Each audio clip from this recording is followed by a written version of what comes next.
it is the start of a new week, and hopefully one that's going to deliver some decent news in terms of our transfer window. Seems like things have sort of sprung to life a little bit, isn't it, at West Ham, following the South Coolers, which we expected.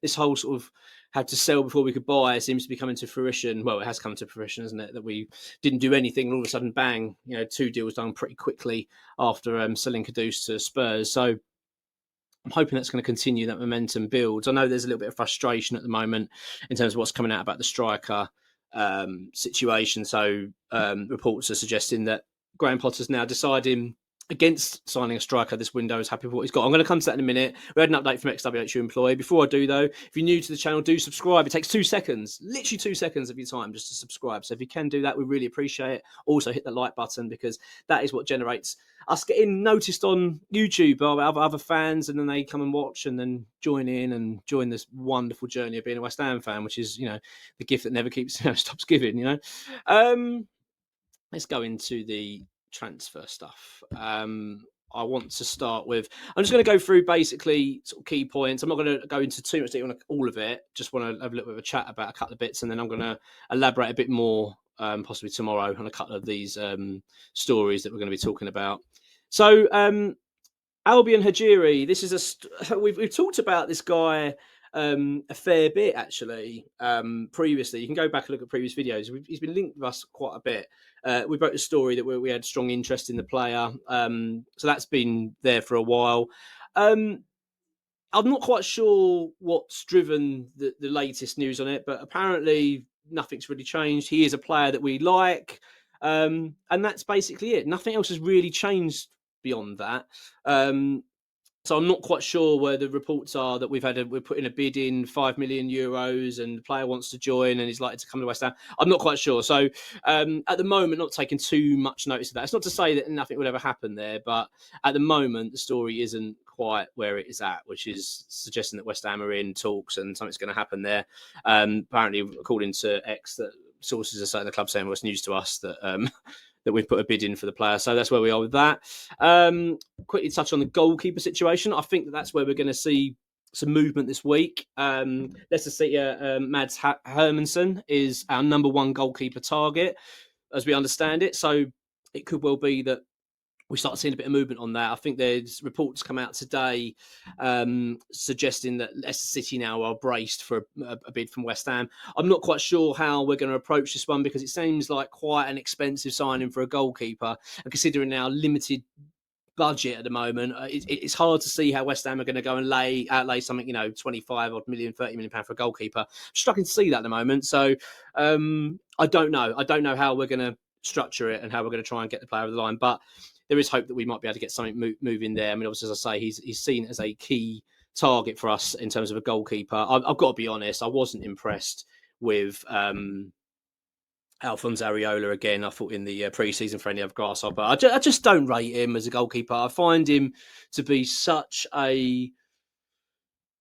he's a good shot stopper for me. That's really what he is. I just think there's so many elements of his game I'm not that thrilled about. I just think he's a decent number 2. I really want to see West Ham upgrade the goalkeeper department. So Hermansson for me is the one I'd like to see get over the line, but it's still early days. We do have others that we're interested in. Zion Suzuki, as we talked about previously, the Parma goalkeeper, is expected to actually stay in Italy at the moment for a year, the latest we're hearing. So it might well be that we're not going to be pursuing that any further at the moment.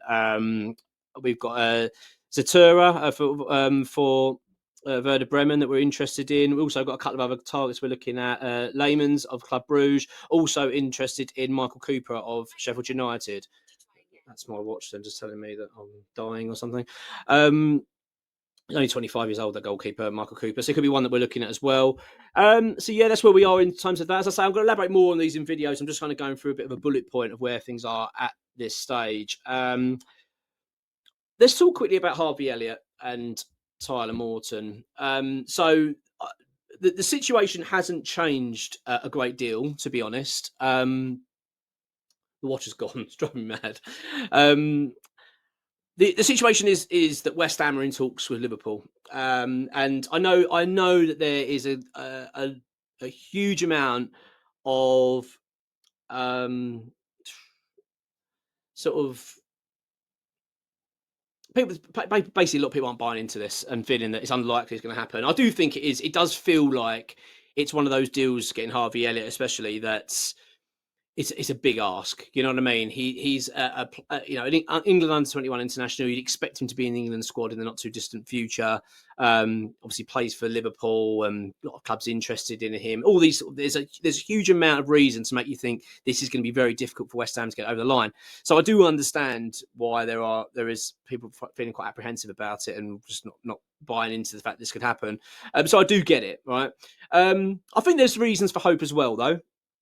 And I'm not trying to build up expectation. I'm just sort of saying where I think things are and why I think there's a reason that we possibly can be hopeful that something could happen there with him. Reason being, one, that we've been to talks with Liverpool now for over a week, which my feeling is if Harvey Elliott didn't want to come to West Ham, we'd know about it now. If the price was just far too large, we were never going to get near it in terms of wages and fees and all that kind of stuff, we'd know about it by now. My feeling is that if talks are still ongoing, which they are as of today, that suggests to me that there's appetite from all parties for something to happen. That's a reason of hope. Also, as well, he's considered a number one target for that position for Graham Potter this summer. So we've only had that once before so far in terms of players that we've gone for as a number one target, and that was with Diouf. I appreciate signing Diouf from Slavia Prague from jumping that to Harvey Elliott at Liverpool. I appreciate that's different. But that being, regardless of that, we got that deal done. So I don't know. And also, we're hearing numbers now. You know, we heard last week £55 million. 55 million is a sort of number being thrown around in terms of a double deal for Harvey Elliott and Tyler Morton. So when you start hearing numbers, that indicates to me that talks are getting a little bit more serious. So look, I'm not holding my breath for it. I still think it's a long shot for West Ham, but I think there's reason for hope as well that we possibly could get something done. I really, really do hope so, because that would be a fabulous signing. I think it would really change the mood around the club at the moment, wouldn't it? If West Ham were to be able to go and get someone like him to come to West Ham. So let's wait and see, as I say. But at the moment, as I record this, it is where it was. Harvey Elliott, Tyler Morton, I believe, going to Asia with Liverpool for their pre-season, but they are still available. This has come from ExWHUEmployee, where they are still available. They are still trying to sell them. Let's bear in mind as well, Liverpool, Ekitike, they're about to sign him, £70 million. They need to balance their books as well. They need money in. So they haven't got a bottomless pot of money. They do need to make player sales as well. So they will be keen to get something done. So I really hope West Ham are able to strike a deal and get something over the line. It would be fabulous. But as I'm recording this, it is where it was before. It's still the same. West Ham are in talks with Liverpool, hoping to get a deal done. So that's where we are with them. Right.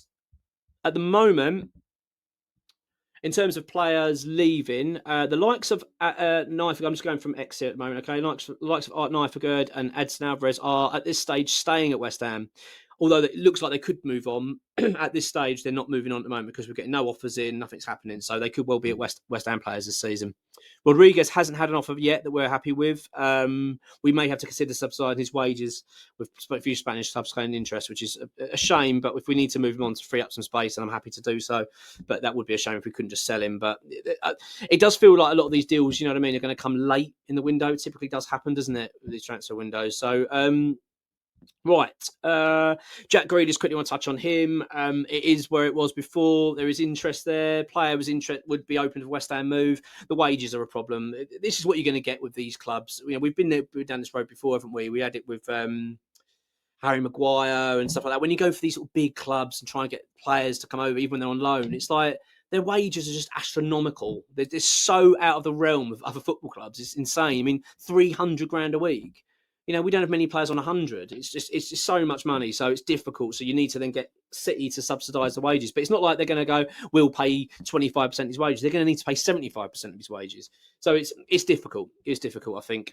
So it just feels like it's an expensive signing for a loan. I just at the moment, I'm not holding my breath for it. But look, it's early days. Who knows? Maybe the things will change. But at the moment, I'm certainly not believing that Grealish should be coming to us at the moment. Right, Ukraine international. Georgiy Serdakov is seen as an alternative option at the moment in terms of midfield. But again, he's seen as quite expensive at this stage. He has been offered to West Ham. But at the moment, West Ham aren't prioritising him. We have got other players ahead of him in the list, so it's not as if we're going to accept it yet. But that could be something we turn to if other deals don't materialise. Obviously, just talked about Harvey Elliott and stuff.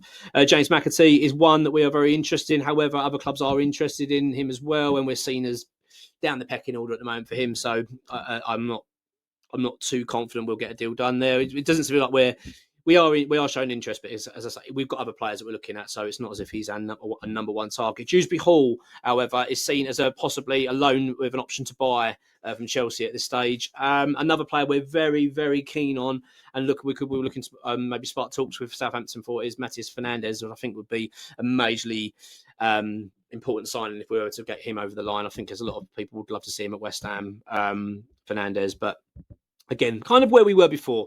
We're really interested in him, but nothing really as yet. But this is Monday, so I wasn't expecting to be too much in terms of drastic change. And then we've got Enzo Milo, who's a 23-year-old from Stuttgart. He's a French under-21 international as well.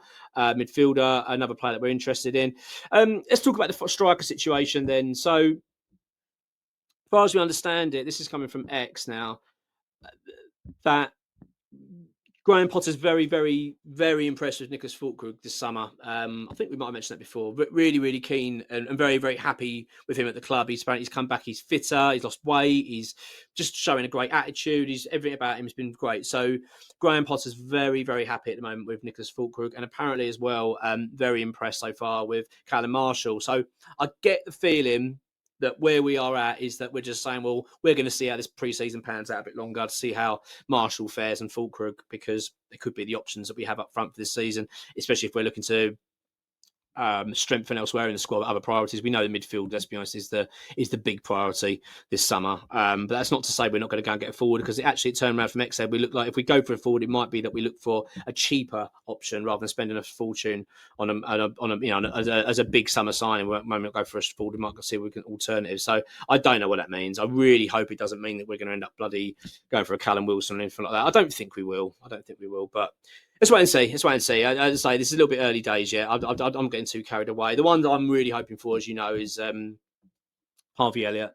That's the one I want to see how West Ham fare with this now, because I'm getting the feeling with that one that because of how long it's been going on for the talks, and the fact now that they've been going on for so long, and we're hearing numbers and talks of double deals possibly, and West Ham are exploring options of how we can pay it, and that feels a little bit more advanced to me. So I'm feeling like if something's going to happen there, we're going to hear about it soon. So I'm hoping for some good news there, but I'm not holding my breath. Let's wait and see. Look, have a good one, and I'll come back with some more videos in terms of other transfer bits and then go into a little bit more detail. But yeah, that's where we are at the moment with certain things. But enjoy the rest of your day, and I'll any changes I'll do another quick video and update. But as it stands,